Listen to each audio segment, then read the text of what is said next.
আবাইগা মজা সাপ। দর্শক, এই মুহূর্তে আমি মনে করি একটা বিশেষ এবং বিশাল সুসংবাদ।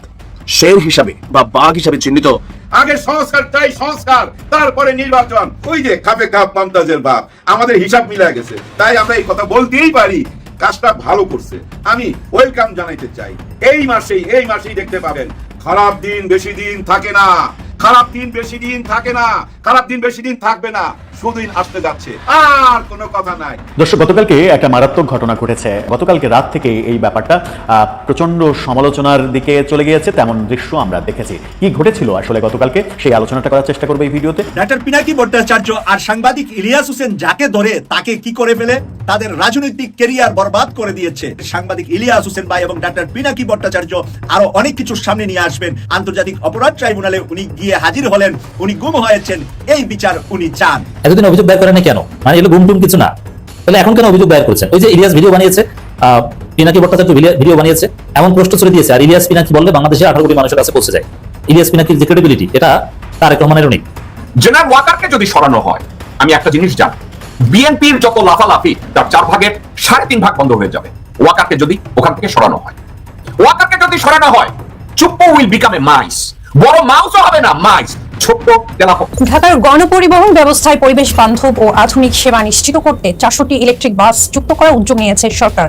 একই সঙ্গে বৈদ্যুতিক 3 হুইলার ব্যবস্থাপনায় শৃঙ্খলা ও নিরাপত্তা নিশ্চিত। আসসালামু আলাইকুম প্রিয় দর্শক, বর্তমান বাংলাদেশের রাজনৈতিক প্রেক্ষাপট বা রাজনৈতিক পরিস্থিতির উপর বিশ্লেষণ করে আপনাদের সামনে কিছু গুরুত্বপূর্ণ ভিডিও ফুটেজ নিয়ে হাজির হয়েছি।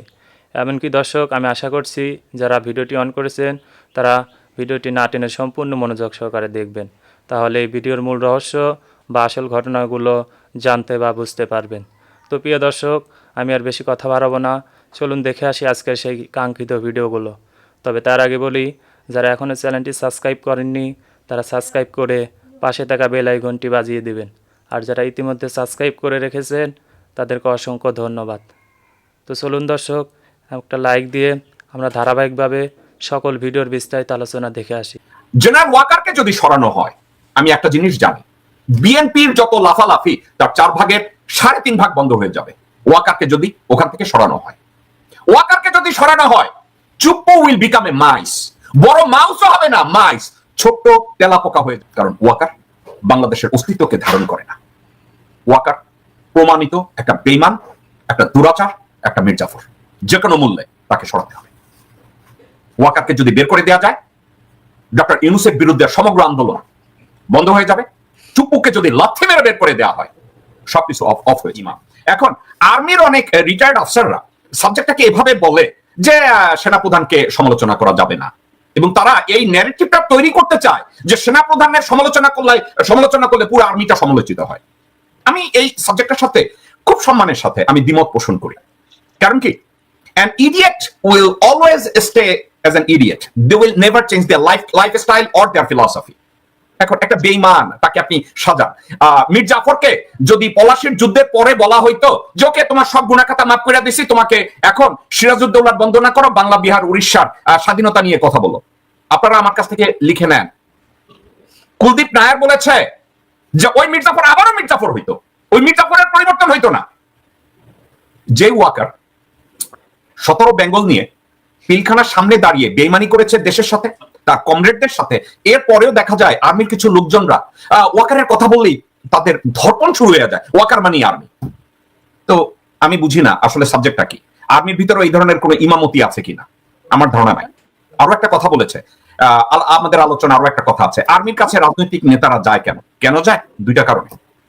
তাদের কাছে বন্দুক আছে, আর ওই বন্দুকের পাশে যদি ভারতের সাপোর্ট থাকে তাহলে তো আর কথাই নাই। এখন যায় কারা? গোরখুতো আব্বাসের মতো লোকজনরা যায়, যায় কারা? মির্জা ফাকের মতো লোকজনরা যায়, যায় কারা? সালাউদ্দিনের মতো বেঈমানরা যায়। তারা যায়, কিন্তু একজন নীতিবান মানুষ, একজন ইমাম, সে তো বলবে no no no no no, this is a greater organisation and army has a responsibility to protect the existence of our country. তারা সেটা বলে না, বলতে তারা পারে না, তারাও ওই লোভের মধ্যে ডুবে যায়। তো একটা জিনিস ডিসাইড করতে হবে, সেটা কি? আর্মির একজন জেনারেল যখন সেনাপ্রধান তাকে নিযুক্তি দেওয়া হয়, কর্নেল মুদাসসির খুব সুন্দর করে বলেছে যে আল্লাহ যাকে সুযোগ দেন ওই সুযোগের সদ্ব্যবহারটা যখন করে জনগণের স্বার্থে এবং দেশের স্বার্থে, আল্লাহ তাকে সাহায্য করে। আর কেউ যদি ওখানে পাওয়ার গ্র্যাবিং এর মধ্যে নিজেকে ভাসিয়ে দেন, আল্লাহ ওই তার এই ক্ষমতাটাকে আর দীর্ঘায়িত করে না। এখন এটার জন্য হয়তো সময় নেয়। জেনারেল সিসি এখনো জীবিত আছে না? হোসনি মোবারক জীবিত ছিল না বেইমানি করার পরেও? আছে তো। শুধু তারা না, আপনারা যদি অনেক যে পৃথিবীতে তাকান, অনেক জায়গায় এ ধরনের উদাহরণ আপনারা অহরহ দেখবেন।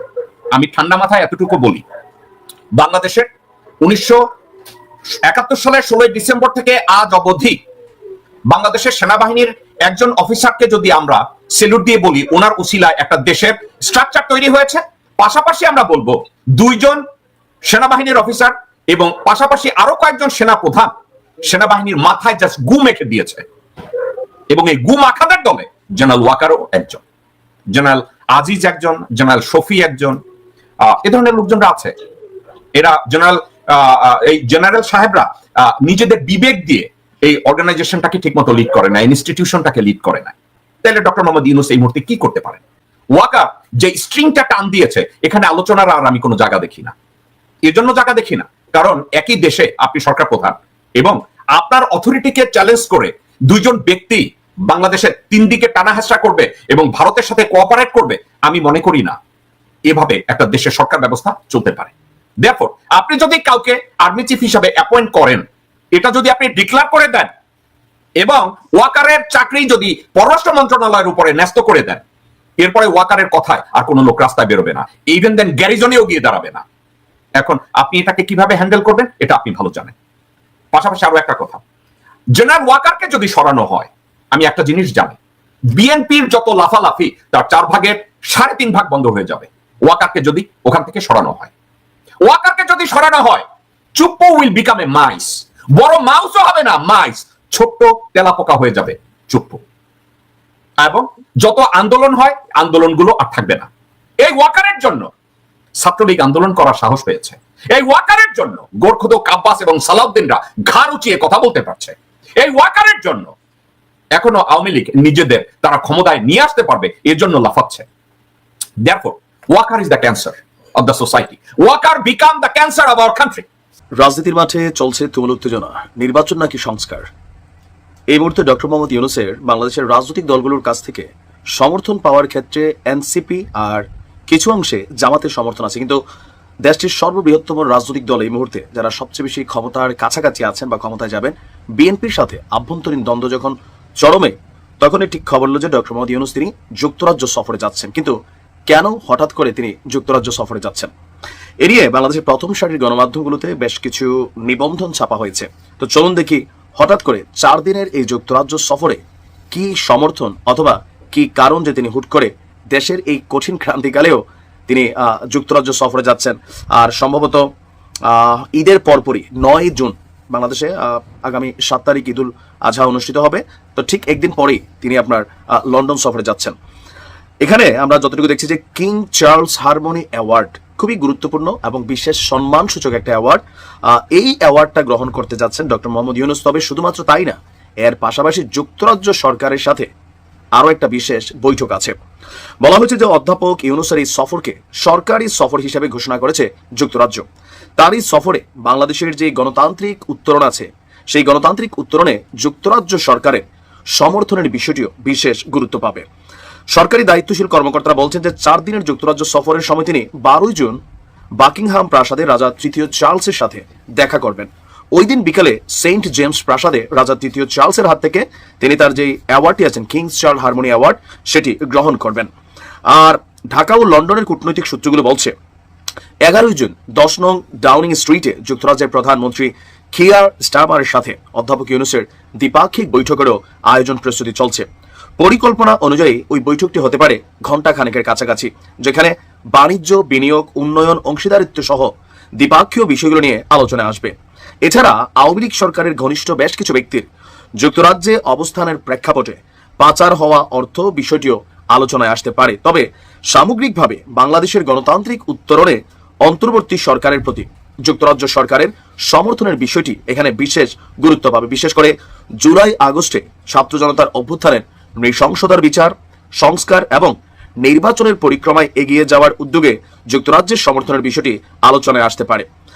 আর আমরা তো দেখি যে এখানে খসড়া সূচি অনুযায়ী 13 জন আবার পুনরায় ঢাকাতে ফেরার কথা রয়েছে ডক্টর মোহাম্মদ ইউনূসের। এই মুহূর্তে এই সফরগুলোর গুরুত্ব কতটুকু? গুরুত্ব অনেক। সর্বশেষ আপনি যখন জাপানে গিয়েছেন, বাংলাদেশের দাতা রাষ্ট্রগুলো বা পাওয়ারফুল সুপার পাওয়ার যে সকল রাষ্ট্রকে বাংলাদেশ কাউন্ট করে তাদের মধ্যে জাপান অন্যতম। জাপানের প্রধানমন্ত্রী তিনিও কিন্তু ডক্টর মোহাম্মদ ইউনূসের এই অন্তর্বর্তী সরকারকে সংস্কার, বিচার এবং নির্বাচন ধারাবাহিকভাবে এগুলোতে পূর্ণ সমর্থন জানিয়েছেন। এবার আছে যুক্তরাজ্য। তো যুক্তরাজ্য সরকারও যদি পূর্ণ সমর্থন জানান, তাহলে ডক্টর মোহাম্মদ ইউনূসের উপর আভ্যন্তরীণ যে রাজনীতির চাপ তৈরি হচ্ছে বা ঈদের পরে বেশ কয়েকটা অমীমাংসিত ইস্যু আছে যেগুলো নিয়ে সরকার একটু চাপের মুখে পড়বে, যেমন ইশরাকের মেয়র পদ, এটা একটা চাপ কিন্তু সামনে আসতে যাচ্ছে। পাশাপাশি নির্বাচন ইস্যু, যেটা বিএনপি বলছিল যে ডিসেম্বরের আগেই চাইলেই সরকার নির্বাচন দিতে পারে, সংবিধান সংশোধন ছাড়া শুধুমাত্র 1 মাসের মধ্যেই সম্ভব। তো সার্বিক এই চাপগুলোকে কাটানোর জন্য বৈশ্বিক যে সমর্থন, বিশেষ করে শক্তিশালী রাষ্ট্রগুলোর, তাদের সমর্থনটাই যোগানোর চেষ্টা করছেন ডক্টর মোহাম্মদ ইউনূস। আর এর পাশাপাশি আওয়ামী লীগ সরকার কর্তৃক পাচারকৃত টাকা পয়সা বা শেখ পরিবারের অনেকেই যুক্তরাজ্যে অনেক সম্পদের মালিক আছেন, যেগুলো গণমাধ্যমে আসছে, তাদের সেই পাচারকৃত টাকা ফেরত আনার প্রক্রিয়াও সম্ভবত সেখানে আলোচনা হবে। দেখা যাক কি হয়। পিনাকি ভট্টাচার্য ও সাংবাদিক ইলিয়াসের চাপে পড়ে বিএনপির এসালাম বিষয়ক সম্পাদক লুঙ্গি পরে ভারতের রাষ্ট্রীয় সুযোগ সুবিধা নিয়ে ট্রেনিং প্রাপ্ত নেতা জনাব সালাউদ্দিন আহমেদ ট্রাইব্যুনালে যে অভিযোগ করেছেন তার গুমের, মানে এক প্রকার মামলা দায়েরের মতো। কিন্তু মজার বিষয়, এত স্পর্শকতার একটা বিষয়, সালাউদ্দিন আহমেদের দীর্ঘ গুম অবস্থার বিরুদ্ধে মামলা করতে যাচ্ছে হাসিনা সহ আর অনেকের বিরুদ্ধে, কিন্তু সালাউদ্দিন হাসেন, বিএনপির আইনজীবীরাও হাসেন, ট্রাইব্যুনাল চিফ প্রসিকিউটরও হাসেন। মানে এটা কি হাসার বিষয়? এই হাসার মানে কি? এই হাসাহাসির মানে হচ্ছে এগুলো নাটক। কারণ সালাউদ্দিন আহমেদ আসলে গুম ছিলেন না, তিনি ভারতের রাজকীয় সুযোগ সুবিধায় ছিলেন। এবং জনগণ সালাউদ্দিন আহমেদের এই যে গুমের বিরুদ্ধে অভিযোগ, এটাকে নাটক বলছেন, তারা এটাকে ট্রল করছেন। যমুনা টিভি সহ যেসব জায়গায় এই সংবাদ এসেছে সেখানে নিচে জনগণের মন্তব্য দেখলাম, জনগণ বলছে এসব নাটক বাদ দেন, হাসেন কেন, খবর কি? কেউ কেউ বলছে এত তাড়াতাড়ি অভিযোগ করা ঠিক হয়নি। এখন সহজ প্রশ্ন, সালাউদ্দিন বাংলাদেশে ফিরেছেন প্রায় 9 মাস, তো এতদিন পর কেন অভিযোগ দায়ের করলেন? এতদিন অভিযোগ দায়ের করেননি কেন? মানে এগুলো গুমটুম কিছু না, তাহলে এখন কেন অভিযোগ দায়ের করেছেন? ওই যে ইলিয়াস ভিডিও বানিয়েছে, পিনাকি ভট্টাচার্য ভিডিও বানিয়েছে, এমন প্রশ্ন ছুড়ে দিয়েছে। আর ইলিয়াস পিনাকি বললে বাংলাদেশের 18 কোটি মানুষের কাছে পৌঁছে যায়। ইলিয়াস পিনাকির যে ক্রেডিবিলিটি, এটা তারেক রহমানেরও নেই, যার ফলে জনগণ সালাউদ্দিনকে সন্দেহ করা শুরু করেছে। জনগণ সব জায়গায় মন্তব্য করছে যে আপনি ভারতে রাজার হালে ছিলেন, আপনি কোনো গুম ছিলেন না, ট্রেনিং নিয়েছেন, আর এখন ভারতের এজেন্ডা বাস্তবায়ন করছেন। তো ইলিয়াস পিনাকির ভিডিওর ফলে চাপ ফিল করে বাধ্য হয়ে ট্রাইব্যুনালে অভিযোগ দায়ের করেছেন সালাউদ্দিন আহমেদ, বিএনপি। সহজ প্রশ্ন, এতদিন কেন অভিযোগ দায়ের করলেন? এই প্রশ্নই তো উত্তর নেই। আবার ওখানে অভিযোগ করতে দায়ের করতে আপনি হাসছেন কেন? লোক দেখানো অভিযোগ। সালাউদ্দিন আহমেদের গোমর মূলত ফাঁস হয়ে গিয়েছে। দেখেন, বিএনপি উপর ভাবনা যে পিনাকিদের কথা আমরা গুনি না, ওগুলো আমলে নেওয়া যাবে না। স্থায়ী কমিটিতে একবার আলোচনা হয়েছে যে এগুলো আমলে নেওয়া যাবে না। অথচ পিনাকির বক্তব্যের জবাব দেওয়ার চেষ্টা মির্জা আব্বাসও করেছেন, সালাউদ্দিন আহমেদ জবাব দেওয়ার চেষ্টা করেছেন, আমি সুষ্ঠু জবাব দেওয়ার চেষ্টা করেছেন। যেমন সালাউদ্দিন আহমেদ তার ছেলের বিষয় বলেছেন, তার ছেলে ভদ্র ছেলে, ভালো ছেলে, বিদেশ থেকে পড়াশোনা করে এসেছে, উন্নত রুচির, তিনি নাকি এসালামের অফিসে বসেন, এটা ভুয়া, অমুক নানান কথা জবাব দিয়েছে। জবাব যার আছে তার জবাব দিয়েছেন, যার জবাব নেই সেটা দিতে পারেন না। যেমন কেন উন্নত গেস্ট হাউসে, ভিআইপি গেস্ট হাউসে ছিলেন, কেন আওয়ামী লীগের লোকজন তার সাথে দেখা করতো ভারতে, হুন্ডিতে টাকা পাঠাতো বা কিভাবে কি চলতো, এগুলোর কোনো জবাব নেই বলে জবাব দিতে পারে না। কিন্তু তার ছেলের ব্যাপারে হয়তো একটু আত্মবিশ্বাস আছে, জবাব একটা দিয়ে দিয়েছে। মির্জা আব্বাসের ক্ষেত্রে সেম, এদের বিরুদ্ধে পিনাকি যে অভিযোগগুলো এনেছেন তার যতটুকু জবাব আছে ততটুকু জোরালোভাবে দিয়েছেন। প্রিয় দর্শক, আমি আশা করছি ভিডিওটি সম্পূর্ণ মনোযোগ সহকারে দেখেছেন। সেই সাথে ভিডিও সম্পর্কিত কোনো তথ্য বা মতামত থাকলে কমেন্ট বক্সে জানিয়ে যাবেন। আজকের মতন এখানে শেষ করছি, ফিরে আসছি আগামী দিনে অন্য কোনো টপিকস নিয়ে। সে পর্যন্ত ভালো থাকবেন, আল্লাহ হাফেজ।